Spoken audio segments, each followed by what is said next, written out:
Bonjour, bienvenue sur le blog Utips. Aujourd'hui, en cette première vidéo de l'année 2018 que je vous souhaite vraiment excellente à tout point de vue au niveau de la santé, des finances, du travail, de vos projets, de votre réussite personnelle et également de tous vos projets évidemment sur Mac, iPhone, iPad. J'espère que vous allez progresser cette année. En tout cas, je vais continuer à publier comme l'année dernière beaucoup de vidéos sur le blog et ce sera pour moi l'occasion cette année aussi de mettre en ligne des formations pour ceux qui veulent aller un petit peu plus loin.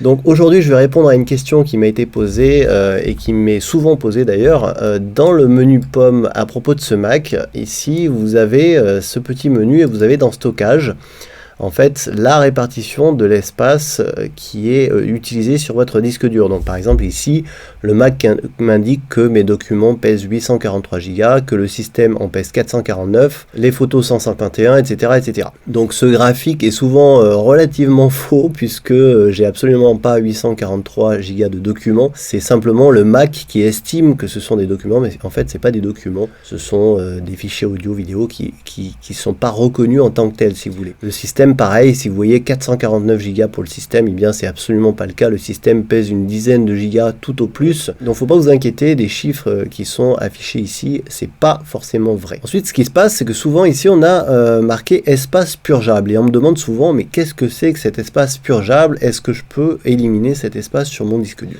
Alors pour avoir l'espace purgeable, il faut cliquer ici sur gérer. Et il faut tout simplement cocher cette option. Donc si vous cochez cette option, qu'est-ce qui va se passer? Il vous demande si vous voulez stocker votre bureau et documents et vos photos sur iCloud. Donc vous cliquez OK. Et en fait, ce qui va se passer, c'est que si votre disque dur est plein parce que vous mettez trop de fichiers dans votre Mac, eh bien au bout d'un moment, qu'est-ce que va faire le Mac? Il va prendre vos fichiers les plus anciens et il va les mettre sur le cloud. C'est-à-dire tous les fichiers que vous stockez sur votre Mac mais que vous n'utilisez jamais. Ça comprend les documents, les photos, etc. etc.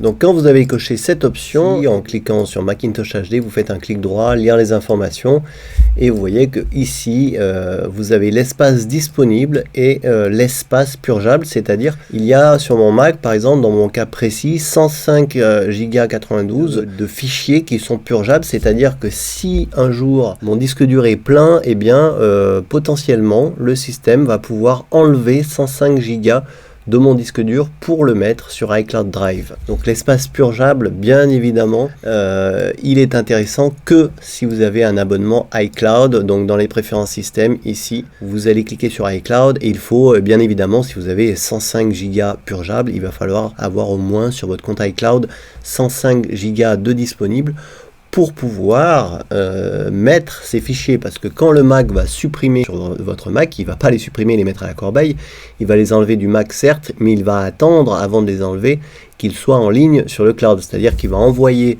ces 105 Go sur mon compte iCloud Drive ici, sur mon compte iCloud, et une fois qu'ils seront en ligne sur le compte iCloud, il les supprimera du Mac. Mais vous ne les perdrez pas puisqu'ils seront stockés bien au chaud sur votre espace iCloud Drive sur le cloud, et vous pourrez bien évidemment les retélécharger à tout moment. Donc cet espace purgeable, c'est un petit peu un espace qui peut être libéré. Si vous êtes à court d'espace sur votre disque dur de votre Mac, je vous conseille de prendre un abonnement iCloud, et ensuite si vous avez un abonnement d'iCloud d'au moins 1 Tera, eh bien vous pourrez aisément libérer de la place sur votre Mac et laisser ces vieux fichiers directement sur votre compte iCloud Drive.